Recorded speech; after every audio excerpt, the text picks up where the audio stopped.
Hello, lovely people. My name is Neha, and welcome to Dropping Your Armor, where we listen to stories from thinkers, doers, and dreamers, all in the hope of unlocking our infinite human potential. In this episode, you'll hear the story of Shruthi Bopaiah. Shruthi is the head of client engagement and communications at Bridgeweave, an AI fintech company. Previously, she was the head of global internal communications at Infosys, one of the biggest IT companies in India and the world. From talent acquisition to HR consulting to internal communications and now to client engagement, Shruthi is constantly learning and pushing the boundaries of her skills and impact. Outside of work, you can find her on the basketball court or at the yoga studio, in addition to working very hard to create awareness and engagement to care for stray and abandoned dogs. Against this exciting backdrop of Shruthi's story and how her relationship with learning evolved over time, we discuss the importance of experience in learning, where the value of the experience is measured not in the number of years, but in its richness. We dove into the advantages of cultivating skills in diverse areas and how those skills can be transferred to seemingly unconnected situations. This conversation with Shruthi really made me wonder if it's time to retire the age-old saying of jack of all and master of none, because the world really needs us in our infinite, multifaceted glory. FYI, when you hear Shruthi mention Saskia in the beginning, she's referring to the amazing person who is behind the communications for Dropping Your Armor. So in case you were wondering about it, I just wanted to solve that mystery for you. I hope you enjoyed this conversation as much as I did. So, hello, Shruthi. Thank you for joining Dropping Your Armor. It's really lovely to have you here. How are you doing? Super. Thank you, Neha. I'm just so excited to be here for two reasons. One is I've been listening to Dropping the Armor, and I actually love the conversations. And so I'm looking forward to this. And two, well, it was such a great catch up earlier with Saskia and you, even the first time round. So yeah, so I'm quite excited to talk to both of you. Thank you. I'm also really excited about it. And I can't wait to get into everything and start exploring and talking, because as it was in the first catch up, I think the conversation didn't stop, and I don't think it will. So before we do that, I think it would be nice for the people listening to know a little bit about you. So do you want to take a few moments to share a little bit about yourself, your mission in life, who you are, and what you love doing? Yeah, why not? Well, to begin with, I come from a very interesting place in India, and I think that's what I'm most proud about. So I'd love to tell all your listeners. So there's a place called Coorg, CWRG. It's about 6 hours away from Bangalore, and we're called the Scotland of India. And they also say that we people from Coorg, we actually Greek descendants. We're still looking for that, but a lot of thing, whether the culture or the tradition, very different from most of South India. And we grow coffee there, and so it's got so much history to it, and very different. We're only 180,000 people of us in the world, by the way, who come from where I am. So so that's something new. If people didn't know, must look it up, and also visit. Really nice place. Great coffee, great honey. Yeah. Nice. So that's where I come from. Also played sport most of my life, and I still play sport today. And when I say play sport, did play competitively, but today I play sport more for fitness, and still like to play games and matches and tournaments, and I play a number of different sports actually. That's what I like doing. But other than that, work-wise, I've played multiple roles over the last 15 to 16 years. I've spent close to 14 years in one organization, but played multiple roles there. It was all people focused, all my roles in the past, but then AI hit me, and then I was like, oh, what is happening in this world, and can I do something and be in this space? And actually made a conscious move to an organization that's, I think, transforming wealth creation opportunities for, I would just say, for the world, not really, just for the elite or for the rich. And I love, part of my reason to join them has also become sort of a mission in terms of what I want to do, because I think we are using AI to see how the world can get the right information to create wealth. It's in their palm of their hands, and of course I'll talk more about it later. But I love dogs, and I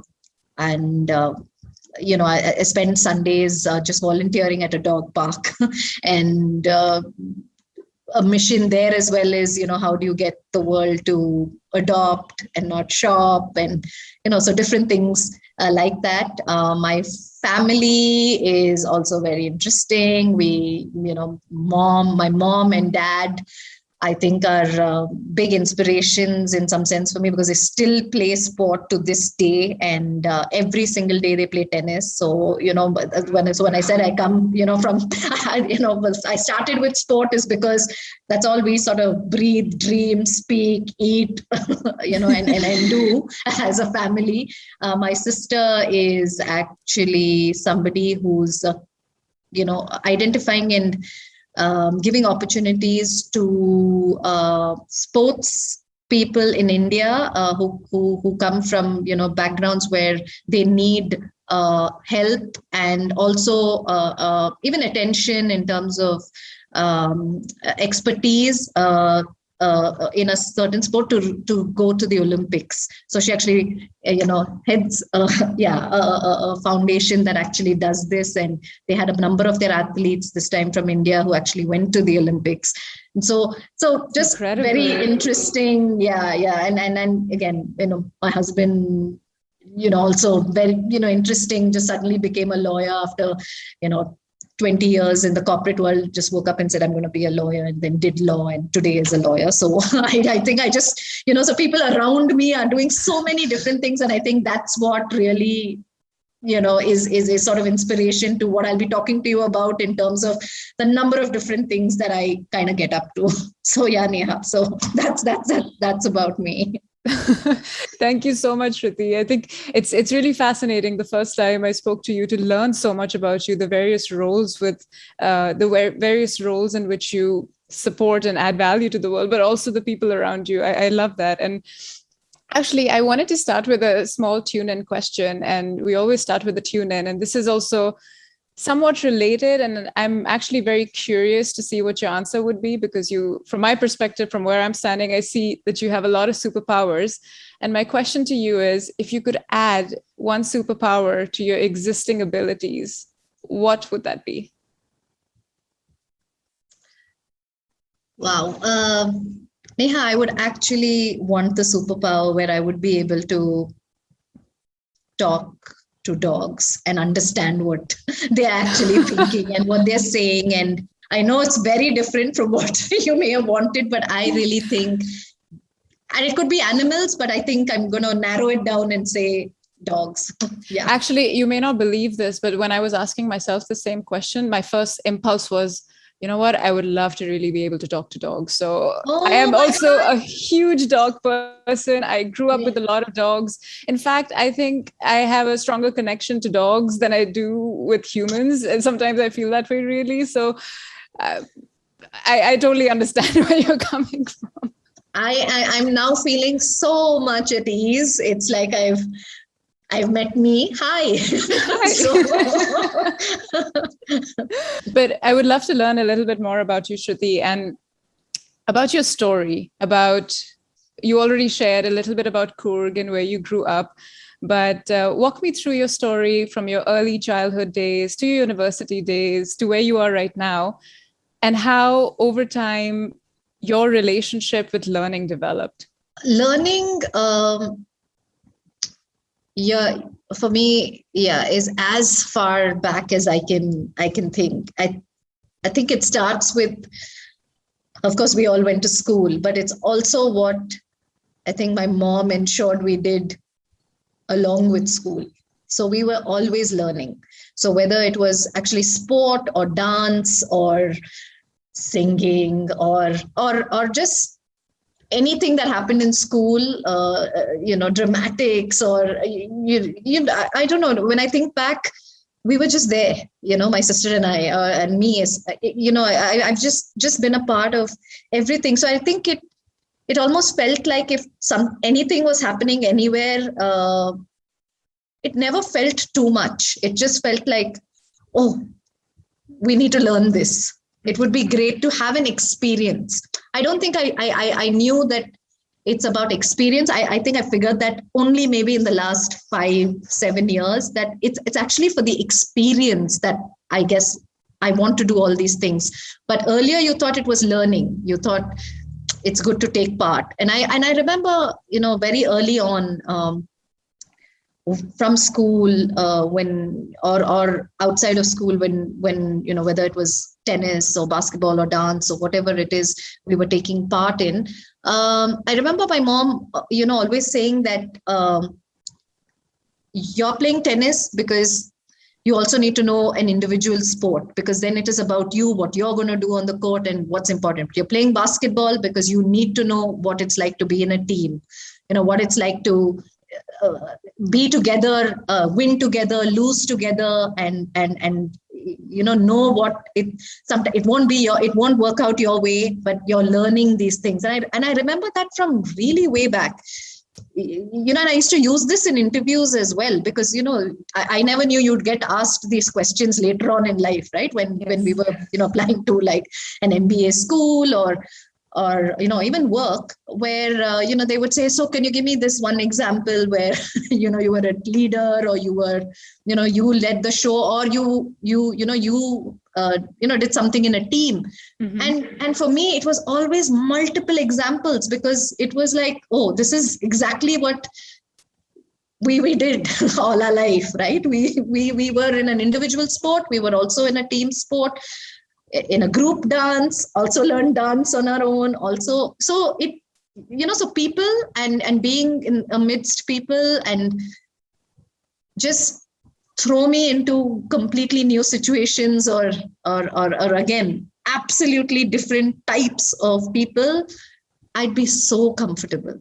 I mean, I'm someone who, if you call me for a party, I would never even ask you who else is going, who's going to be there. It doesn't, because I'm so excited that I will not know some part of the party. And if that excitement for me is, so I think for me the new excites me a lot. But I think it's come from way back, that I can even remember. So that's something that I think we consciously did as I grew up. So then came the questions like, but these are so many things, and I think. There were times either we've asked my parents, why are we in so many classes and why are we doing so many things? And I'm sure, my mom or mom especially was asked, so are they excelling at this? Why can't they focus on one thing? And I remember that's when my mom would always say that, yeah, but this is the time they just pick up all these things, then they'll figure out. And if they're really good, they will shine. And if they're not, they're at least going to just enjoy themselves. So I remember this.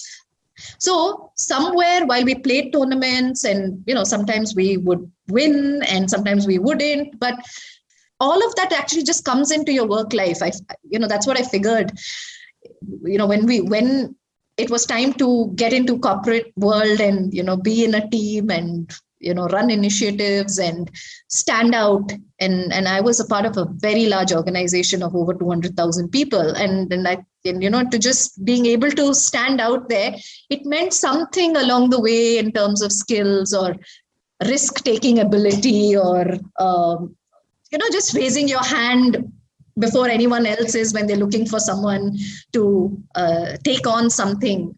I feel all those are traits we pick up when we're young. And I think it's just holding me good till now, Neha. So I mean, that's just how I kind of see what it's been like for me.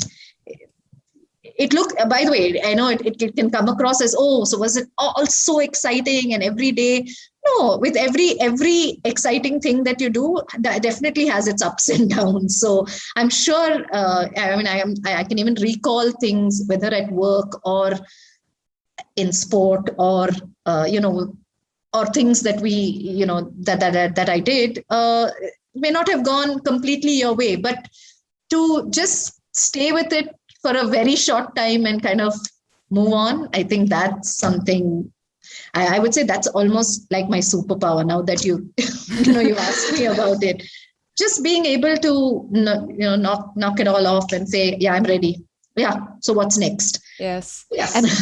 And what were some of those beliefs that you feel like, it sounds like early in life your parents had a big role in, of course, how they see learning and they see development, and how that sort of translated into the kind of experiences that you were exposed to. And I love what you're saying about experiences, right? Because experiences have that compounding effect that over time, through those experiences, the success actually becomes a result, not so much as a goal that you aspire for, that I must excel at this, but it just becomes a natural result of the compounding effect of those experiences. But what I'm really curious about is when those people, when you have the education system that's also trying to streamline you and push you down a certain path, and then there are people that ask you, hey, why aren't you focused? What were some of those deep beliefs that you held on to tightly, and what were some of those beliefs that you maybe even had to discard over time to allow yourself to grow in that space? Wow, I love this question. I love it because I don't know if that there is I don't know if there's the right answer. I can only just tell you what I went through, but yes, the education system sort of has already defined how we need to do things and what we need to do. We still played within the framework of whatever was defined. But I think the point I'm trying to make is we all grew up with a lot of people who, within that framework also, I guess, didn't try to do more, or or they felt that if they needed to do more, they had to excel. Right? I mean, if you were not excelling, then why are you doing it, or why are you?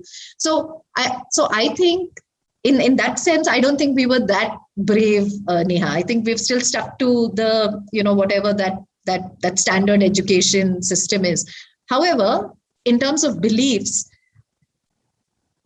I think to be able to tell yourself it's okay to be jack of all and master of none is definitely something that's so ingrained in me now that it does not matter. As long as I'm doing different things that are making me really happy and enjoying the experience, I will continue to do it if it's a news. And to answer your question, so what did it take at that time to, do it? Like you said, parents play a big role in that, right?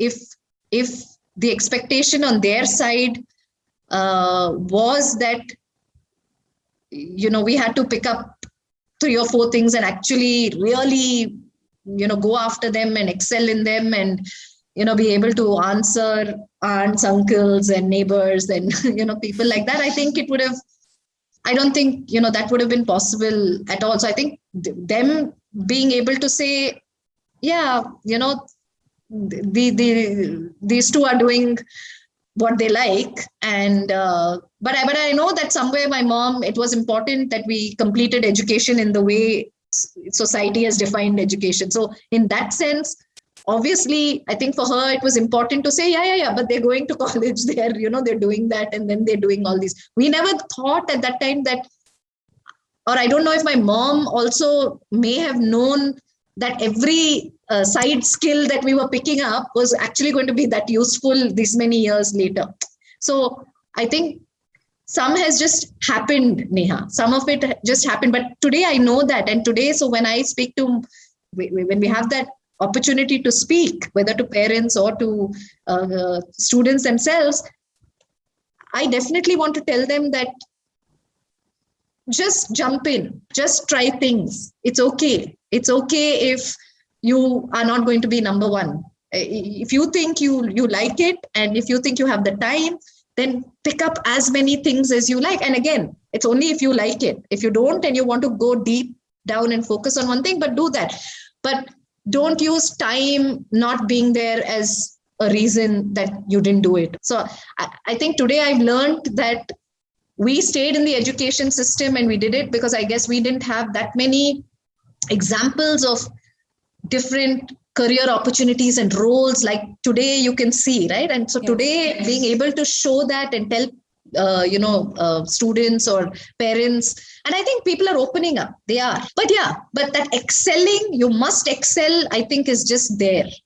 Most people think if you pick up something you just have to be the best at it, and I feel that is, how do you change that sentiment to explaining to people it's about the experience? I feel that shift has to happen. And I would love to, one of my mission is a very big word, Neha. Now you've put that in my head, but one of my sort of mini goals of life would be, how do you get more people to just, enjoy the experience and not only focus on excelling.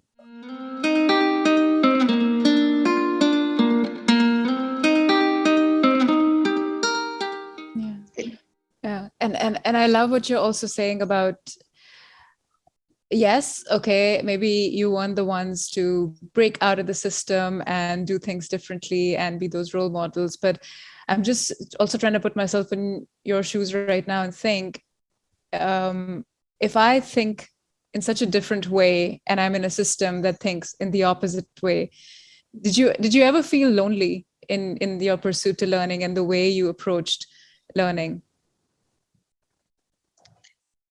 I didn't feel it then. I definitely, probably after joining work, I think I felt it there, because even today, the corporate structures, forget education, there is a typical corporate structure, right? Which says that if you're already in a certain role and you've studied, so for example, I studied HR and I did my MBA in HR. So my first, job that I got was in recruitment, because HR, recruitment, and that's what you do. And I remember very quickly, in about, as I was finishing 2 years or just 3 years of my work experience, because I was already in an organization that I felt had so many more opportunities for me outside of HR, outside of recruitment. But even there, I remember very clearly people saying, oh, but you're doing so well. Why would you, not just move higher and higher, and, you've already got the visibility. People already know you. Why would you go again to something new and you'll have to start all over again, and you don't have a degree in that role, and you don't have, how are you going to do it? And I think it was always about people even thinking, how is she even thinking that she can just go do a new role, when there is no work experience to back it, or there is no degree to back it. And for me, it was as simple as, this is my next, painting class that I'm going to, which I don't know how to paint. For me, because if I'm going to put effort into it, of course, you know what, I should not be saying there are some skills you can never get. For example, singing, if you don't have a natural talent, you cannot sing. And if an art, I mean, you can try to some extent, but if you have it, you just have it. But I would say singing is that one thing I always say, I have every talent, but I just cannot sing. I actually found a way around that. I'm a terrible singer. God. So I let me give you a tip. If you go and you sing in the shower, you sound much better. Trust me. Okay, then Neha, I'm going to be recording myself and sending you that. Anyway. Yeah, but so Neha, I did feel lonely, definitely. And this was the maybe the first 2 times I was making a move in the corporate world. And I would think many hiring managers and many people are even, not even possibly opening up and giving opportunities to people who they don't think about it as skills. Let's look at this person. They come with A, B, C skills. They're still looking at, but the years of experience and then the degree that they must have studied in, that's not there. Let's reject. So I'm just thinking, imagine the number of people who are not even hiring, their next superstar because they're, so constrained in the way that they are thinking. So I would say Definitely. And I don't know. And I think this is opening up, but Neha, I see very few people. And then for me, it just continued. So then from recruitment, I actually went to do HR outsourcing. So still in HR, but still, the outsourcing business was different. You're still in the business world with customers and with clients, and it's a very different. So your domain plays a very small role.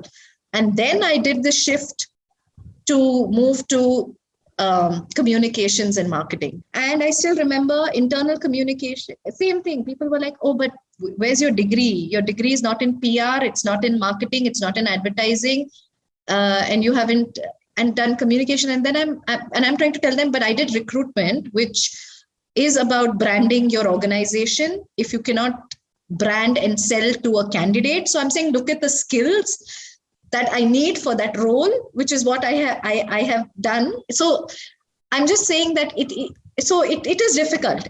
So when you want to do these new things, and then finally today I'm sitting in a role, I'm doing AI for and client engagement in a completely different field, in a fintech space.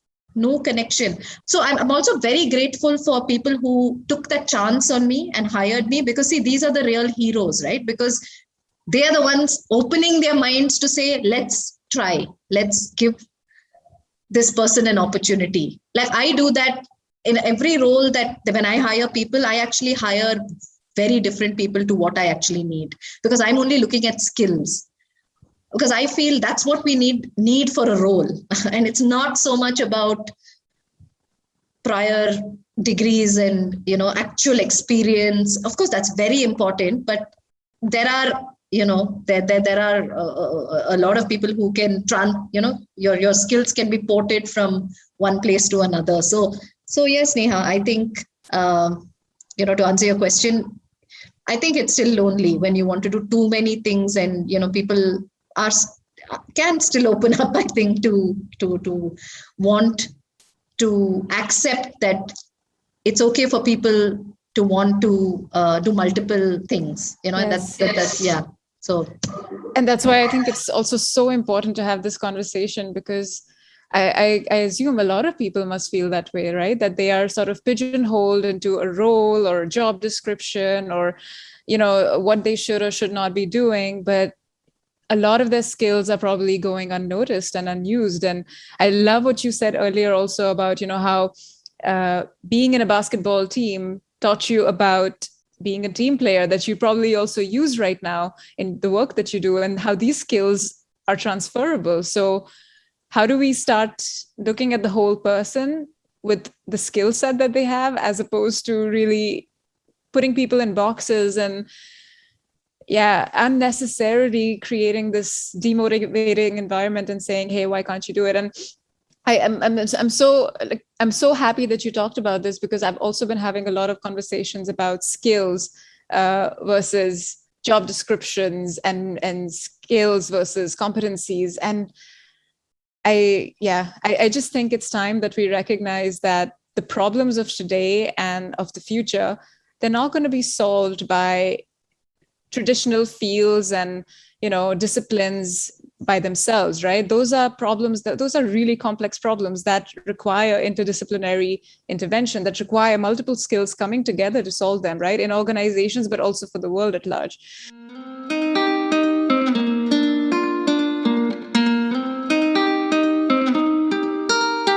I'm also curious about,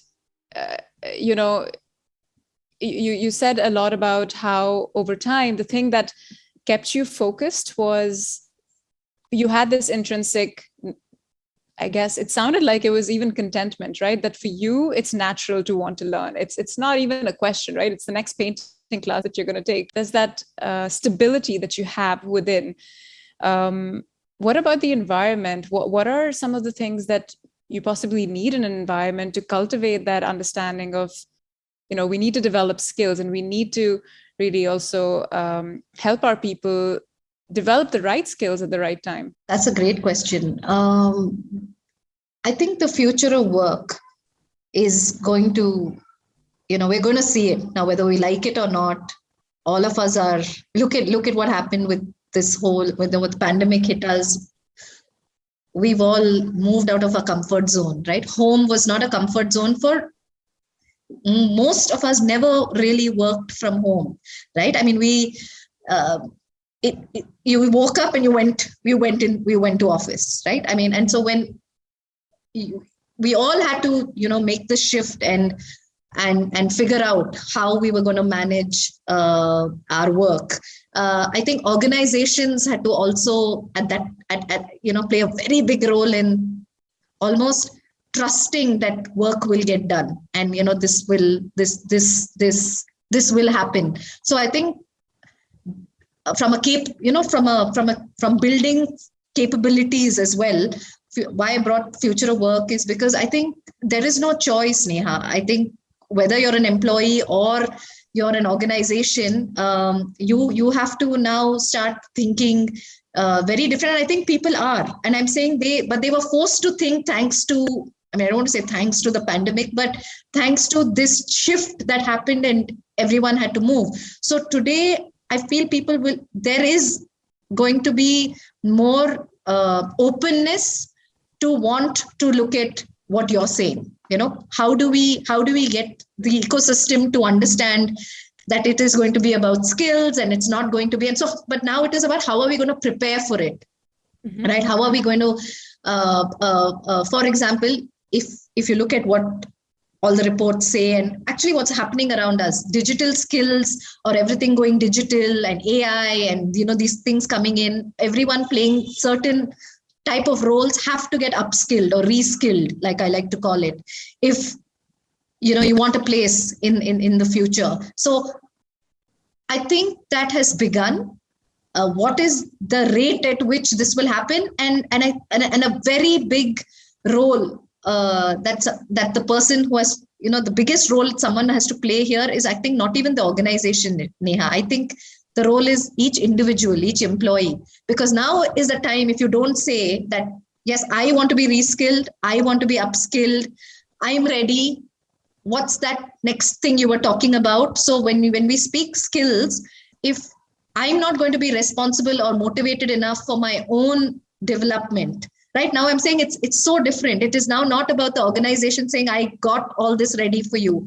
I create, and most people are like, yeah, sure, I don't have the time. I'll do it. Oh, then it's a checklist item. I think today, the responsibility is, I won't even say equal anymore. It is on the individual. And that's the shift. So if you want to stay in the game, if each one of us wants to be in the future of work and know that skills is the most important thing, then we have to gear up and we have to run and we have to get there. It's all there, right? You have to just literally jump into it and, say that, you want to do it. So that's how I see the shift, and it's happening. It's already happening. That's how I see it. And I think it's a very positive movement in some sense. Absolutely. And I mean, it brings to mind a quote, and I'm forgetting who said this, but it's that organizations don't change, people do. And that's what it essentially boils down to, right? Like systems evolve over time and they change at a very slow pace over a long period of time. But people can change, right? People can develop, people can take that own accountability and bring about that change. And that's, I think, the starting point of any movement, societal or organizational. So let's explore that a little bit, right? So we're saying that the responsibility is with people to be reskilled, to look at their development differently. What has helped you in your journey so far to, even put together the right skills that may help you right now? Because there's so many ways to go about it. I think the problem of the modern learner is not that we have, we need to find something to learn. In fact, we have too much. So how do you sift through the noise and really create a path for yourself? See, paths are created in two ways. One is, like we said, you have to want it and you have to do it. And, if all is going, I think, largely well for someone, you're more in tune to do this yourself. But there are times you're pushed into certain roles or certain situations. And so I think it'll always be two ways, Neha. So, but one of the ways I think I've done it is, see, contextually, whatever's happening in the world, I think we all have to know at least what's happening, and not at this completely at a surface level. I mean, to start with, at least know it at the surface, but you have to get into some amount of details just to know. So if, for example, you were telling me you are in organizational development, this is what you do. So in your industry, what are your customers doing? In the future of work, what will happen? So if everyone at least knows what, you need to know at least where the industry is headed wherever you are. I decided to move roles or change roles because I was very tuned into what's happening in the world and what's going to happen. And do I want to be in one of those roles which defines the future? So sometimes it's also about how much effort and time and commitment are you willing to give to learn, like be on the job. So are you making those connections? Are you networking enough? Are you figuring out who are those those 5 organizations, 5 people that you must get to, must talk to? Maybe you could even do a free internship with them, in your current organization or somewhere. So what are you willing to put into it? That makes and I think for me, I know I keep saying it comes naturally, and maybe I've always been told don't keep saying it comes naturally, because maybe you've done it a few times, and so that that's the way to do it.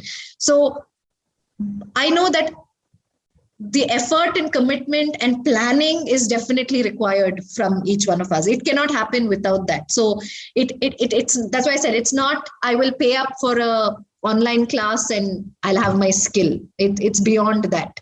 Yes. That's the message I would want to give. It is not just an online class, a certification. It is what will you do beyond that, where you've planned a date and you're on that date you need to be in that job, maybe in that organization. So what all are you going to do to forge those connections and get there? Yeah. So that's how I think I do it now. And I think that's really important, because that's also probably the difference between, someone who has competence and skill and is adding value, and someone who is just dabbling into a lot of different things and, having superficial knowledge of a lot of different things. And I think right now, a lot of the conversations about skill development is also around these T-shaped people or T-shaped skills, right? Where you have a breadth of expertise and you have an understanding of how the world is evolving, and you have that breadth, right? But then you also have depth in a particular area, and that's how you actually add value. And so balancing both of those things seems like it's really important, right, for yourself, because if you're only defined by one area of specialization, you may not be employable, right? There are so many jobs that existed 20 years ago that don't exist anymore. So you also need to be, make sure that you have a unique set of skills that when combined together, they make something extraordinary. But from also, a company point of view, right? If all you're doing is, if you just have the breadth and you're not adding value, then it affects your contribution to the organization. So it sounds like that T-shaped skill set is something that needs to be cultivated. Yeah, and I love that you just used that word. So there was a brief period where I was like, that's what I want to be, T-shaped. So so you're right. I mean, you're bang on. And something that I'd love to tell the listeners, about the T-shaped part, but something that each one of us can do. I'm a big, sort of believer in design thinking. Okay. And I think that's also something that's kind of changed the way I approach things, and the way I've seen a lot of people who I've sort of pushed into design thinking.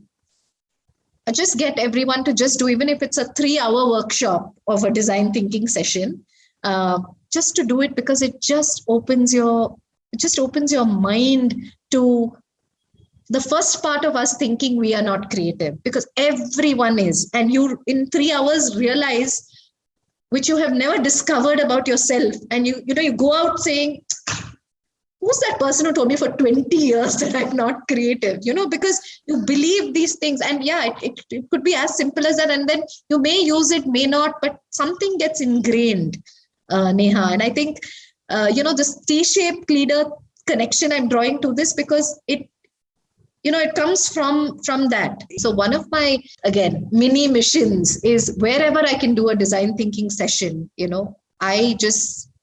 I do it for people because I just feel it just opens their mind, to possibilities that they never thought were possible for themselves. So T-shaped, I think, comes from that. So it's connected because the minute you can do, you're creative and the possibilities are unlimited, then obviously you automatically start becoming T, right?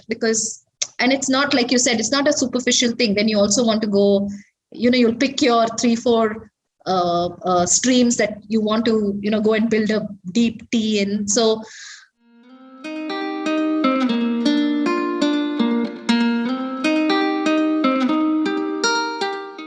Before we let you go, I would ask you to complete a sentence for us. And it is, when I drop my armor, I wish someone somewhere is doing it too. That is just beautiful. Thank you so much, Shruthi. It was really lovely speaking to you. And yeah, I wish you a really nice weekend and hope to see you again soon. Thank you. I absolutely enjoyed this.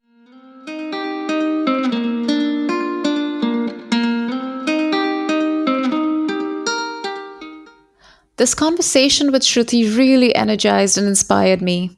Her zest for learning and the humility and humor with which she goes about it is truly infectious. And it got me to think, just like life, learning is not a linear path. There are ups and downs and left and right turns. And if the last couple of years is any indication, sometimes it's just a zigzagging, swirly mess. And that's okay. In fact, the mosaic of these happy and heartbreaking experiences is how we learn. However, we cannot solely rely on the serendipity to come face to face with such experiences. We must proactively seek them out. We must create the conditions for ourselves and others to break through. So maybe take a moment to think for yourself. What were some of the experiences from which you learned the most? And which new experiences must you seek out to be the person that you want to be and to amplify your impact?